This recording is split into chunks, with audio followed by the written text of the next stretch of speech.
Hi, Andrew. Hello, Rana. How are you? I'm fine, thank you. How are you feeling on this Monday morning? I'm feeling pretty fabulous, thank you. Good. Now, Andrew, whenever we meet at court, and it's not often enough, once the case finishes, we always end up talking about movies. And that's because we both love them. And I want to ask you, can you remember your earliest memory of film? Okay, so my earliest memory of film, I think I would have been about 5 years old, and I went to see Dumbo. My mum took me to see it, and I remember it being very, very dark, and I remember liking the little mouse in the top hat, and I think he slept in a box of matches. But the main thing I remember about it is that halfway through the film was when I developed the case of mumps that had been going around my primary school. So it turned from a very joyous experience into me crying my eyes out and not knowing why, and my mum thinking I was just afraid of the dark. And then I think she leant over to sort of squeeze my face to tell me I was all right, and my face had gone all sort of John Merrick and the Elephant Man, and she was like, "We need to go home right now." So yeah, that should have soured me from films, but it didn't, unfortunately. So did you get to finish Dumbo? No, and in fact, I don't think I've ever seen the ending of it. I know he flies, spoilers, but it is a 50-year-old film, so I think that's probably all right. No, I don't think I've ever seen the end of it. And just looking at that issue of watching a film in the cinema as opposed to watching it on your telephone or on your iPad, what would you say is the difference? Well, I think the main difference now is that people's technology at home is probably a lot better set up for coming close to what the filmmakers intended, because you can have large screen TVs, you can have the settings on them, you can get widescreen. So it's closer than it used to be. And at the same time, I think cinema going is more expensive now, and people's decorum and the way they behave in the cinema has also deteriorated. So it's a weird sort of thing. The experience of watching it at home is, I think, for many people, a lot better than it used to be. And you're not being plagued by people going, "Who's he? What's he been in? Is he the bad guy?" Or people eating popcorn or playing with their mobile phones. But I think there was a really interesting interview with Derek Villeneuve, who directed Dune recently, where people were talking about, waiting for it to come out on and watch it on TV or on Blu-ray at home. And he was just like, "I'd rather you didn't see it at all than watched it in that way. I made this film to be watched in a cinema." And there is something that's completely different about watching a film in a cinema. I really remember watching Rocky IV in the cinema. I would have been about 17, and just the sort of universal swell when the fight suddenly starts going Rocky's way and everyone in the cinema is gasping and going, "Go on, go on, go on." Or recently Avengers, where they do the snap and half the characters disappear, and you could just feel the sort of visceral force of everybody in the audience seeing something for the first time, experiencing it all together and being moved by it. And of course, ultimately, if you're interested in cinematography, a film screen is the best place to see a film. But I do understand why people go less and less. Black Widow was a really interesting experiment on that for Disney. I think they made a similar amount of money, if not slightly more than they'd have made releasing it in cinemas. I think they will probably go that way in the future. I think that visceral experience that you've mentioned, I remember seeing Indiana Jones at the cinema, and the cheers and the whoops of delight, you can't recreate that in your living room, no matter how many friends you have over. So that's amazing. And Dune, you've mentioned Dune, you saw it recently. What did you think? Well, I'm not at all a fan of the books. I read them and I found them a bit dry and a bit meandering and boring, but the film was really tight. I think Villeneuve is an amazing director, an amazing cinematographer, and it's really, really beautiful. I think they probably weren't clear enough in the marketing that what you're going to get with this is a part one of a sequence, and that it ends to an audience member that doesn't realise that in quite an odd sort of situation. So there's,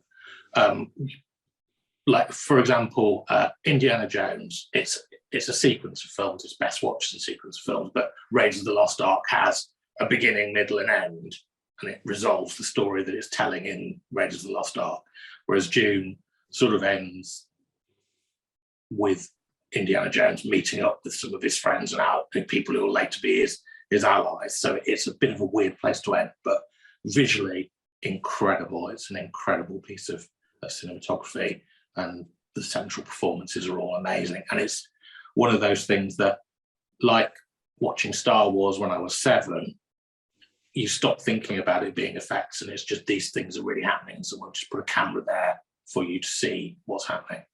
It's that level of competence. And what a great segue there, Andrew. Star Wars, I know you're a big fan. So you first saw it at 7, is that right? Yeah, so I think Star Wars was probably the first film that I'd agitated to see. So before that, it would be my mum and dad would take me to see things because they were out or it was half term or something like that. Star Wars was the first film I remember saying to my parents, I want to see this, I need to see this movie, I have to see it. And being excited about it. And I can remember being in the queue waiting to go in. And I really knew like next to nothing other than the poster was the greatest thing I'd ever seen in my life. So you've got sort of Luke Skywalker standing there with a lightsaber, and there's robots and a big Darth Vader head, and it's like I didn't know what any of it was, but it looked great. And I think when you're 7, the way that Star Wars rolls off your tongue is just, it's really satisfying to say. That's a great name. I will be getting in trouble with all the Star Wars geeks because I don't call it A New Hope, it's called Star Wars. That's what it was called when I went to see it. And did you then pressure your parents to buy you all the toys? Oh yeah. So it was the very first year that the toys came out, they didn't have the production in time for Christmas. So the demand was just so outstripping supply. So what I got, I think it was Palitoy made them at the time, it might have been Kenner, was a cardboard box with a note in it saying, you'll get a stormtrooper in a couple of weeks. And Andrew, your passion for Star Wars hasn't abated over the years, has it? Because I remember when The Force Awakens came out, you were so excited. So tell me about why your love has continued for the film series. I don't really know. It's just something that sort of it affected me so much as a young person. I spent so long playing with the toys and making stories and making my own world. So the sort of wait from Empire Strikes Back to Return of the Jedi, I think it was only about 3 or 4 years, but when you're a child, that's an amazing long amount of time. So I had to make up all my own stories about what had happened to the characters and what was going to happen next. So the idea of revisiting it just was really interesting and appealing to me. I didn't really feel the same way about the prequels, because it just always seemed to me that it wasn't that interesting to tell a story about how Darth Vader became Darth Vader, because we all knew he was tempted by the dark side. He has a lightsaber fight with Obi-Wan, he falls into some lava. We already knew that, and it didn't seem to me to take 3 films to tell us. But coming back to it, especially with someone like J.J. Abrams, who's been really good at tapping into nostalgia and rebooting things, he's got interesting ideas, interesting stories to tell. I was really excited to see how it was going to go. Okay. Andrew, assume that I haven't seen a film that you love. Pitch it to me in the best way that you can. Okay, I'm going to pitch to you a film called Clerks, which I went to see. I was just visiting a friend in Leicester Square. We didn't know what we were going to see. There were loads and loads of movies to choose from, and I just liked the name of this one. So we went in and watched it. So it's Kevin Smith's first film, and it's all set in a convenience store. So a big sort of 7-Eleven type store, and centres around the character who works in that store, who's called Dante, and is very dissatisfied with working in the convenience store. And next door to him is a video store, and there's a guy in there called Randall, who's very offensive and abusive to customers and just absolutely hates his job, but rather than suffering in silence, lets everybody know. It's all shot in black and white, and it's basically all filmed by the director and the writer in just brief moments in between working shifts at the convenience store. So basically, they would be working there on a weekend, and every time it was quiet, they would just film and try and grab 10 minutes of footage. And it's got really funny, clever, interesting set pieces in there. And the characters are really engaging, and it's just really nicely told. It's well paced, and there's a beautiful love story that sort of threads its way through it, and it's really nice. Well, I actually haven't seen the film, and now you've tempted me to go and see it. Before we came on, Andrew, you and I were discussing something which I didn't know about, and it's something that you're really quite interested in now for your own personal reasons. So tell us all about it. Yeah, so about 3 years ago, I learned of a condition called aphantasia. And when I learned of it, it was apparent to me that it's something that I have, and I had no idea of its existence until that point. So basically, aphantasia is an inability of certain people, and it's about 1 to 3% of the population, but an awful lot of people just have no idea they've got it because they've never heard of it. And the inability is that I can't picture things in my mind. So the classic test for it, and it's a really good exercise, anybody can do it, is that if you imagine a can of Coke, and you'll imagine that it's tubular, it's that certain sort of shade of cherry red, it's got the white writing down the side and how the writing goes, and it's got the silver on the top. I don't get a picture of that in my mind when I think of it. No matter how hard I try to think of it, I don't. I know exactly what a can of Coke looks like, but I get it from all sorts of little different filing cabinets in my mind that have, it's red, it's got white writing, the white writing is in a script, it says these words. I don't get the picture. People without aphantasia, if you say to them, now you've got that picture of the Coke can in your head, make it blue or make it green, or make it really low and fat rather than the shape it is, they will be able to manipulate the image in their mind and see those things, and I don't. And I'd always just thought, when people are saying sort of visualize yourself doing so and so, that it was just a metaphor. You know, I think I've been to a Darren Brown show, and he was sort of trying to hypnotize everyone in the audience and going, so visualize yourself on a beach and you're taking your shoes off and the sand is going through your toes, and I just don't get any of it. So I'm aware of what standing on the beach is like, but it didn't summon up any mental image for me at all. And I had no idea that other people had that, what I would now describe as a superpower. You can think of anything you want. If you want to think about a dragon eating Boris Johnson, you can picture that in your head, and I don't get to do that. So you're like an X-Man to me now. And how did you realise that you might have this condition, and how was it then diagnosed? So basically, just a friend was talking about that they'd really realised quite suddenly that they'd had it, having heard about it. And I said, what do you mean everybody does that? And everybody else that I was talking to went, no, we can all see the can of Coke. Obviously, we can imagine it bursting into flames or whatever. And I was like, no, I can't. And then I did some research into it and found somebody that was doing the online testing for it and did the testing. And yeah, so it was just a revelation to me, really. And knowing about it now, looking back at your love of film, how do you think that the two have married, as it were?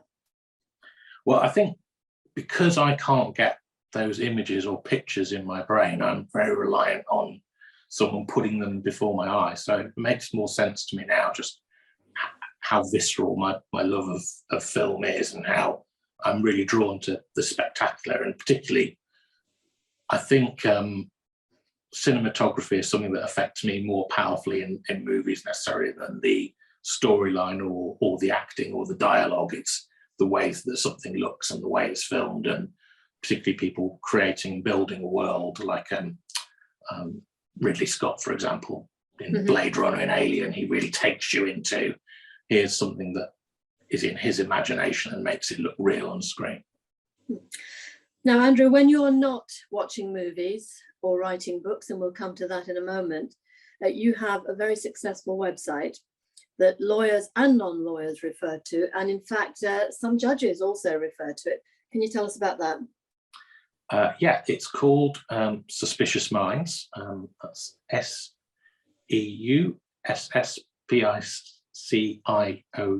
Minds.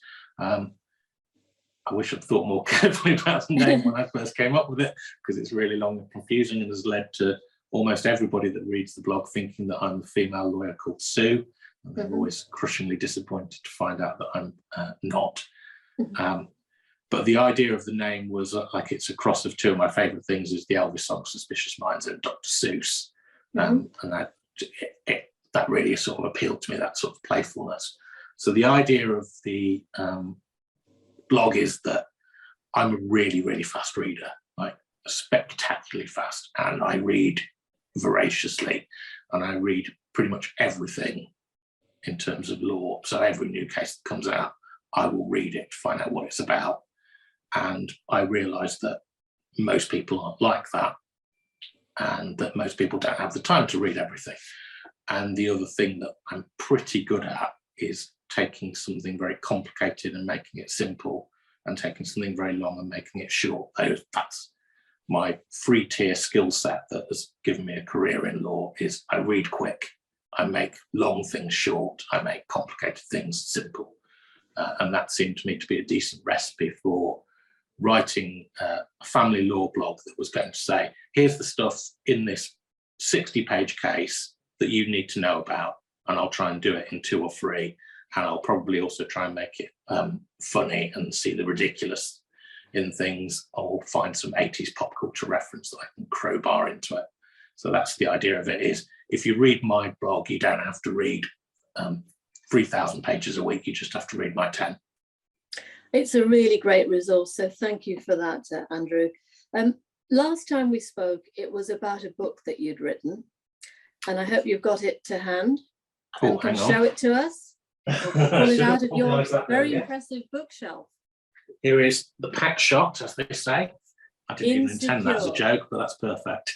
Now, as you know, we have a lot of lawyers who will know what being insecure means. It's also a play on words. But for anyone who doesn't know the basic premise, what is that? Okay, so in my line of work, we sometimes have very troubled children who would run away from home and run away from any home that they're put into. And when things get really bad, they're put in what's called secure accommodation, which is really a place where they can be and the doors can be locked, so their freedom of movement is controlled. And it's a pretty terrible thing to do to young people, but sometimes it has to be done as a last resort. So the premise of the book is, here are various young people who are in one of these secure accommodation units, and how have they all got there? What are they like? What are their problems? What are they about? And then I add into that basically that there's a book of magic that one of them has got, and it's real magic and it works, and that these are the worst young people you could possibly imagine having those powers. So it's sort of Harry Potter meets porridge. And it is actually an adventure. I want to make that clear to anyone watching, that it's not a dry legal book at all. It's a novel, and it's a very intricate, magical, somewhat of a fantasy, but also it's very real as well. The characters really do appear to be people that you would come across.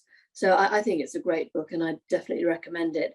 Now, again, as you did with your favorite movie, or one of the movies that you love, can you pitch me a book that you really love? So the book that I really love is going to be The Worst Journey in the World by Apsley Cherry Gerard. And it's a book about the fated expedition to the South Pole.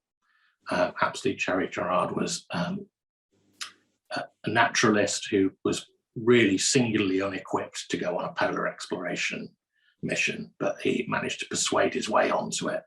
And he spent a long time with the people that made the push to the South Pole, and that ended so tragically. And it's really an account of the journey and the planning of the journey and the camaraderie that he builds with his friends along the way, and a dreadful side mission that they do to try and find some penguin eggs, because people didn't understand the natural breeding cycle of the penguin and how it all operated, and they wanted to get some penguin eggs at various stages of gestation so that they could really understand the penguin much more. And in order to do that, they had to go out into sort of minus 35-degree weather, trudge for miles, fetch back some penguin eggs. And during that mission, their tent blew away. And if they hadn't been able to get the tent back, they would have all frozen to death that night. But it's an incredible book. It's really powerful and moving, but also uplifting at the same time. And just the level of detail of things, like the fact that if they're trying to write in notebooks, it's so cold that their breath is freezing the paper while they're writing, and they keep having to chisel the ice from the condensation from their breath away so they can write in their journals. And the sleeping bags at night, in the morning, just the sweat from your body would have frozen and you have to chip yourself out of the sleeping bags. It's just incredible. And it's just a book that's really touched me, and I read it very often because